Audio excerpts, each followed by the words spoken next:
Hey guys, welcome back to All Booked Up. My name is Adrian and we are back with another My Week in Books. Here's a quick update on what I've been reading this week, what I've finished, what I've started, and what I've been thinking about it. So let's jump straight in.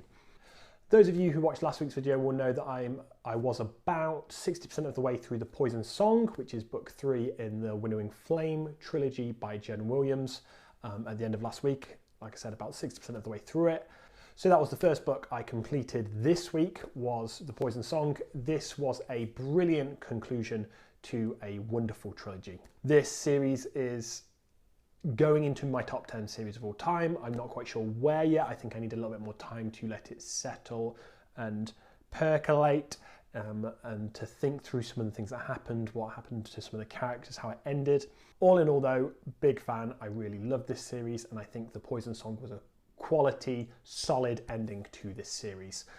It was probably on a very similar level to The Ninth Reign, the first book in the series. I think there was a little dip in The Bitter Twins, but not much.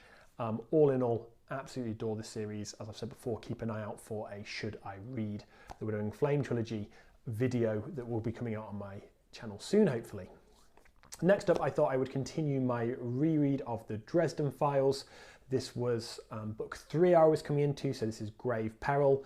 I blitzed through this audiobook in 3 days, which is pretty good going. It's not a massive book, but getting through it in 3 days is pretty good going for me.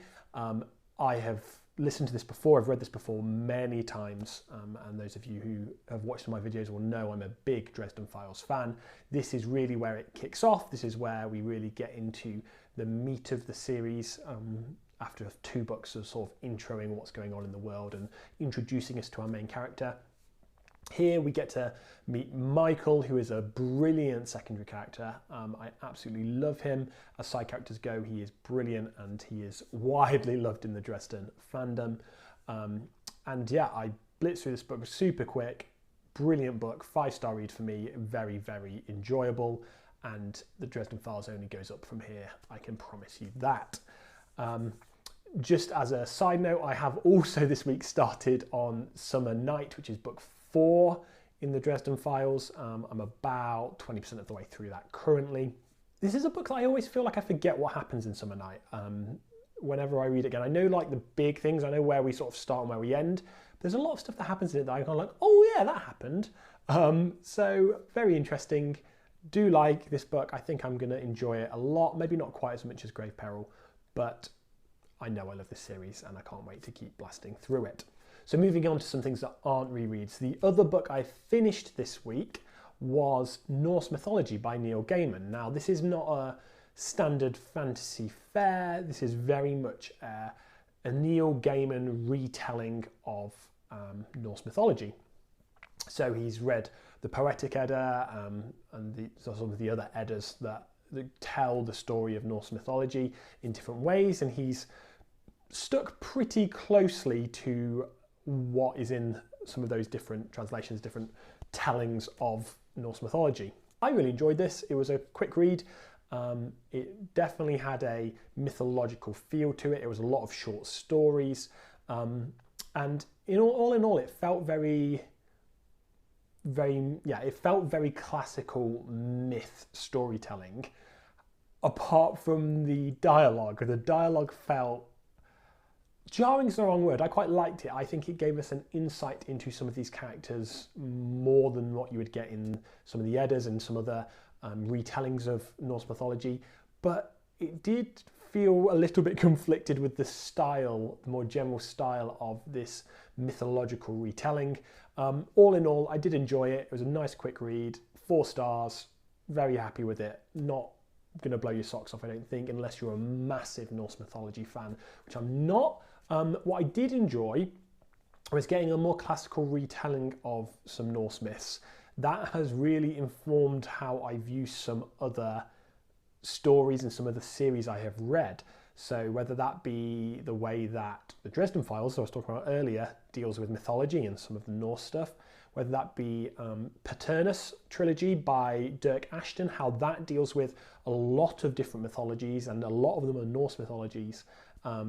In that series, I think have done very well, and I really enjoyed seeing sort of the spine of those mythos usages to see sort of the more standard Norse mythology and understand some of the background that I didn't really have as much of when I've encountered Norse mythology in different series. So all in all, enjoyed it. It was a good, enjoyable bunch of short stories that had a bit of a through flow to them.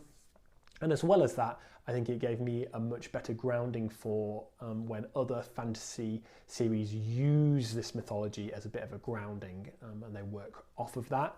This really has set me up to understand that a little bit more, and I really enjoy it for that. Great. Now, things I have not yet finished that I am currently reading. I said last week that I was reading The Moon Tartan by Remus and Elmo. I've actually put that down for a little bit, just because I picked up something that took my fancy a little bit more, basically. There's nothing wrong with that book at all, but I picked up A Memory Called Empire by Arkady Martine. This is a sci-fi, very heavily political science fiction.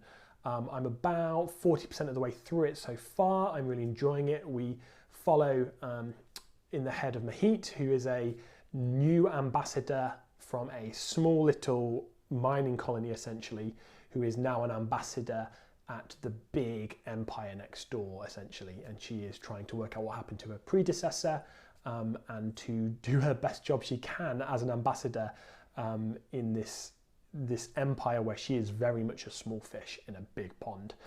So very interesting, really enjoying it, about 40% in. Very, very political. If you don't want a political plot line, this probably isn't for you, but so far I'm really enjoying it. This is a really good sci-fi that I am really enjoying, and I'm kind of glad that I just put The Moon Tartan on hold for a little bit, because this has grabbed me much more so, and I'm flying through it a bit quicker, which is great. And the last book I want to talk about this week, I've talked about a few weeks back. This is World Building for Fantasy Fans and Authors by MD Presley. This is a non-fiction looking at how we build worlds, particularly fantasy worlds.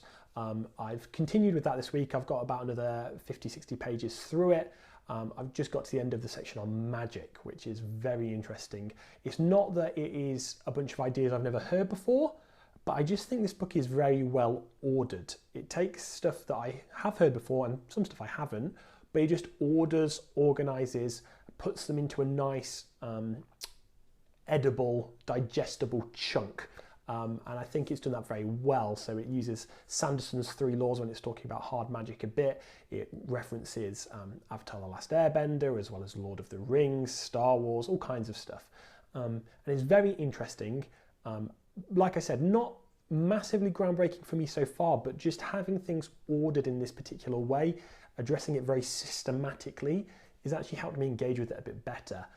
So I'm looking forward to reading the last 60 or so pages of this over the coming weeks. I'm not flying through it fast.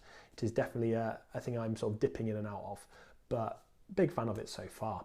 So there you go. That's what I've been reading this week. I hope that gives you a little bit of insight into how my reading's been going, what I've picked up, what I've been enjoying, and do stay tuned to the channel for an interesting video coming later this week where I'm looking back at every book I've read so far in 2020.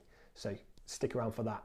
If you like the video, do not forget to click the like button, subscribe if you haven't already, and hopefully I'll see you guys again soon.